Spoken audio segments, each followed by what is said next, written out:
Olá e bem-vindos! Para quem está a pensar comprar, vender ou arrendar um imóvel em Portugal, há uma coisa certa: os impostos. Mas, e se em vez de serem um obstáculo, os impostos fossem, na verdade, uma ferramenta para otimizar um investimento?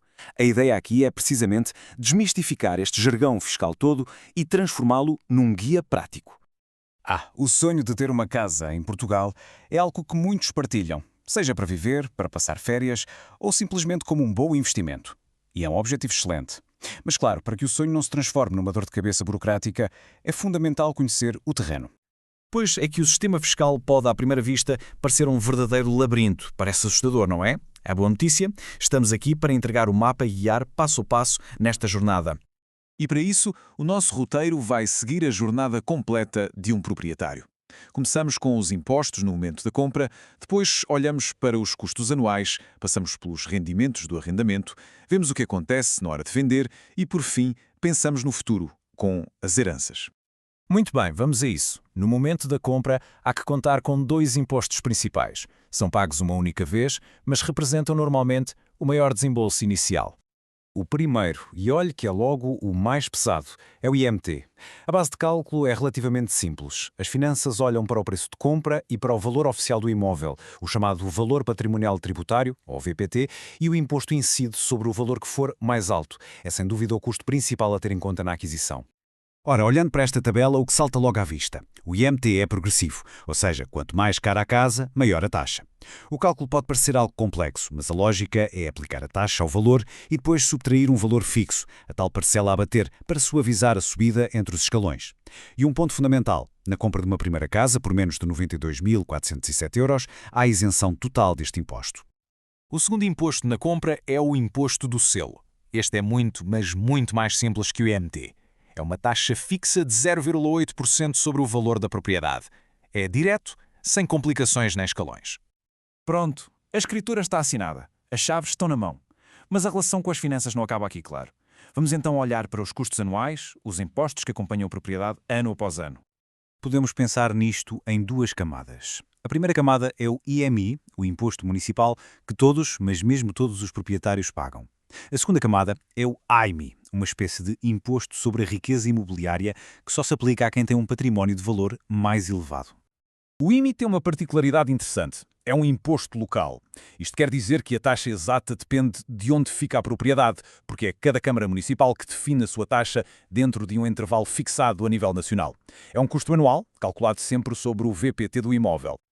Já o AMI funciona por escalões. Para uma pessoa singular, os primeiros 600.000 € de património imobiliário estão isentos.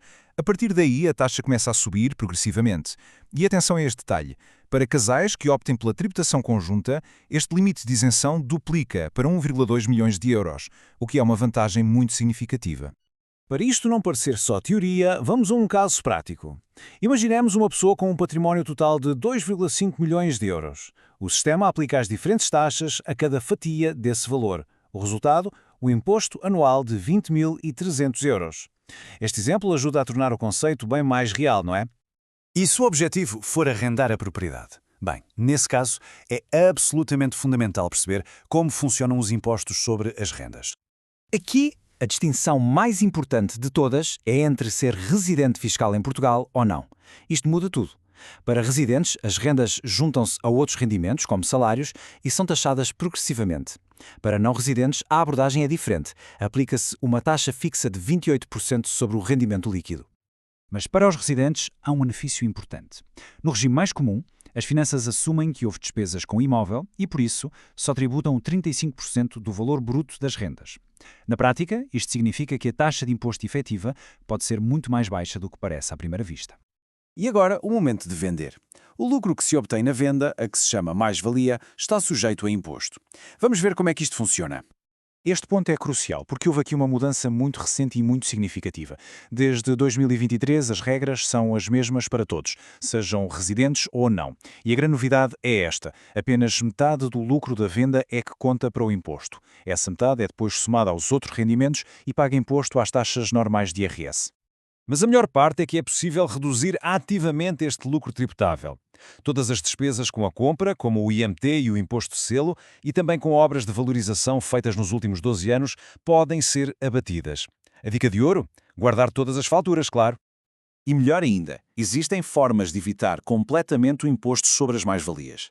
As mais comuns são reinvestir o lucro na compra de uma nova habitação própria e permanente ou, para quem tem mais de 65 anos, aplicar esse valor num produto de poupança para a reforma. Imóveis muito antigos também estão isentos. E para terminar, abordamos a última fase do ciclo de vida de uma propriedade. O que acontece quando esta é transmitida através de uma herança? Esta é uma das perguntas mais frequentes e a resposta, para muitos, pode ser uma surpresa. Será que em Portugal existe o imposto sobre heranças como noutros países? A resposta curta é não. Portugal aboliu o imposto sucessório tradicional há uns anos. O que existe é o imposto do selo de 10%. Mas, e este é um mas muito, muito importante, há uma isenção que muda tudo para a maioria das famílias. E o ponto crucial é mesmo este.